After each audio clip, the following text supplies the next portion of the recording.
Good morning बेटा, welcome back to the online class of physics. हम अपना chapter 14 read कर रहे हैं, land, soil, water, natural vegetation and wildlife resources.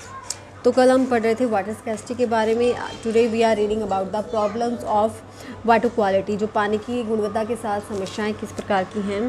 Untreated and partially treated sewage, agricultural chemicals and industrial effluents contaminate water with nitrates, metals and pesticides। बिल्कुल ख़राब पानी या फिर थोड़ा बहुत सफाई के साथ जो सीवेज का पानी या कृषि से जो भी पेस्टिसाइड्स निकलते हैं, एग्रीकल्चर से केमिकल्स और जो औद्योगिक अपशिष्ट है या कचरा है, वो पानी को ख़राब करता है, दूषित करता है और उसमें नाइट्रेट, मेटल्स और पेस्टिसाइड्स जो कीटनाशक हैं उनका घोल करता है, मिलाता है। ह्यूमन और एनिमल वेस्ट क्या करते हैं, ये पैथोजन मतलब रोग जनित कीटाणु पानी में मिला देते हैं या क्रिएट करते हैं, जिनसे काफ़ी गंभीर बीमारियां हो जाती हैं। The disease spread by contaminated water, ख़राब पानी के कारण फैलने वाली बीमारियां हैं typhoid, cholera, amoebic infection, dysentery, diarrhoea, ये सभी जो पाचन तंत्र से संबंधित बीमारियां हैं।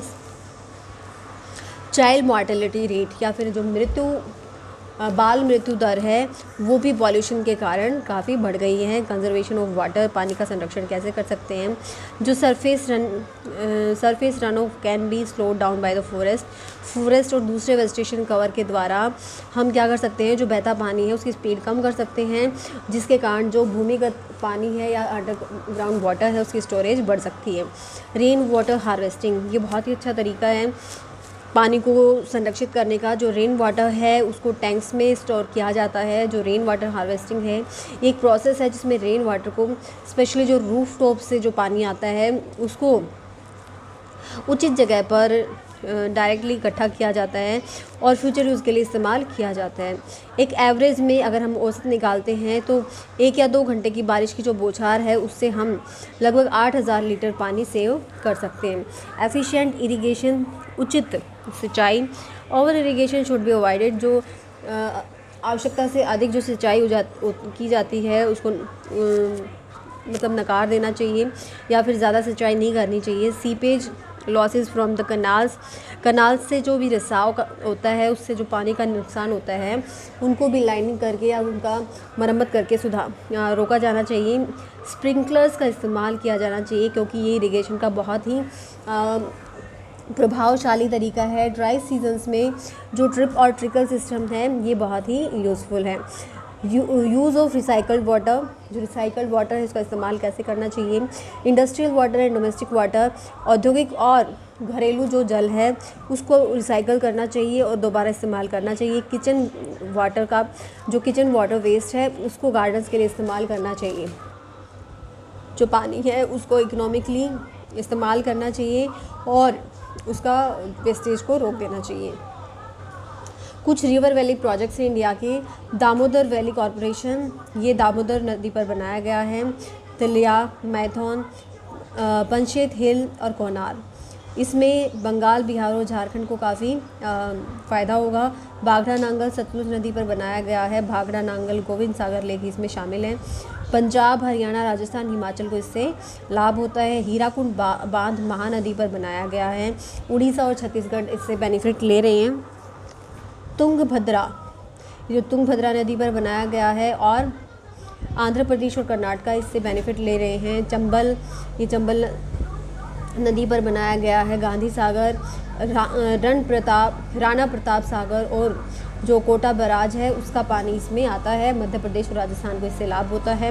रिहांद नदी पर बनाया गया है और गोविंद वल्लभ पंत सागर लेक का पानी भी इसमें आता है। यूपी और बिहार को इससे फ़ायदा होता है। कोसी नदी पर ही है। हनुमान नगर इन नेपाल से इसका सोर्स है।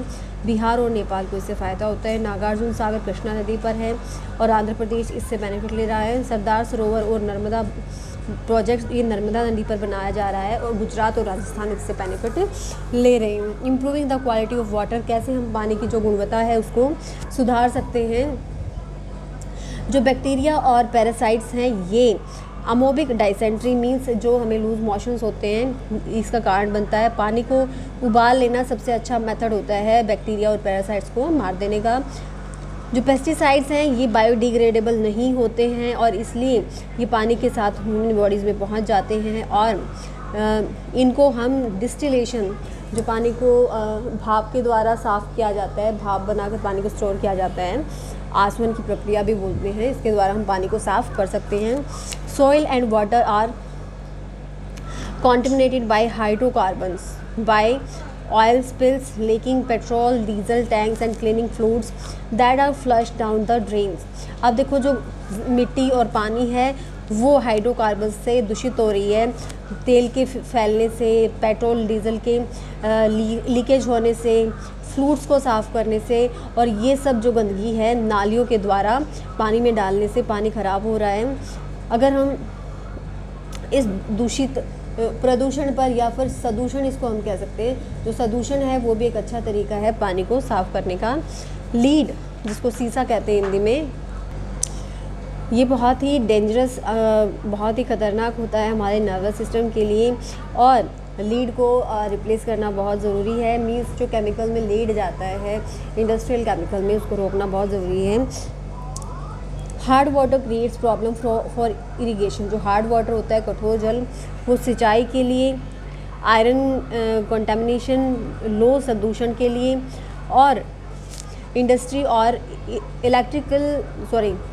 इलेक्ट्रिसिटी जनरेशन के लिए प्रॉब्लम्स क्रिएट करता है। ह्यूमंस की तरह जो एनिमल्स और जो पोल्ट्री हैं, जो पक्षी हैं, उनको भी जो रोगाणुओं और सीसा मुक्त पानी की आवश्यकता है ताकि वो भी स्वस्थ रह सकें। पॉल्यूशन फैक्ट है बेटा, 1 लीटर सीवेज का पानी 8 लीटर पानी को ख़राब कर देता है। और जो रेन हार्वेस्ट रूल है तमिलनाडु में कि हर घर को रेन वाटर को हार्वेस्ट करना पड़ता है या संचयित करना पड़ता है। नेचुरल वेजिटेशन भी बढ़ेंगे, natural vegetation and wild life, प्राकृतिक वनस्पति और वन्य जीवन। इम्पॉर्टेंस देखो, लिथोस्फीयर, हाइड्रोस्फीयर, एटमॉस्फेयर में एक नैरो जोन है जो बायोस्फीयर जिसको कहते हैं, और इसमें अलग अलग तरह के, बहुत तरह के जो जीव हैं वो रहते हैं। बायोस्फीयर में जो लिविंग बीइंग्स हैं वो आपस में एक दूसरे से रिलेट करते हैं और एक दूसरे पर आश्रित होते हैं अपने निर्वाह के लिए।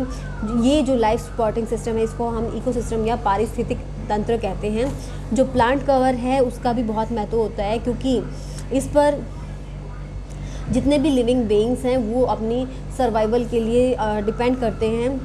प्लांट्स अकेले ऐसे फॉर्म ऑफ लाइफ है जो सोलर एनर्जी को फूड एनर्जी में कन्वर्ट कर सकते हैं।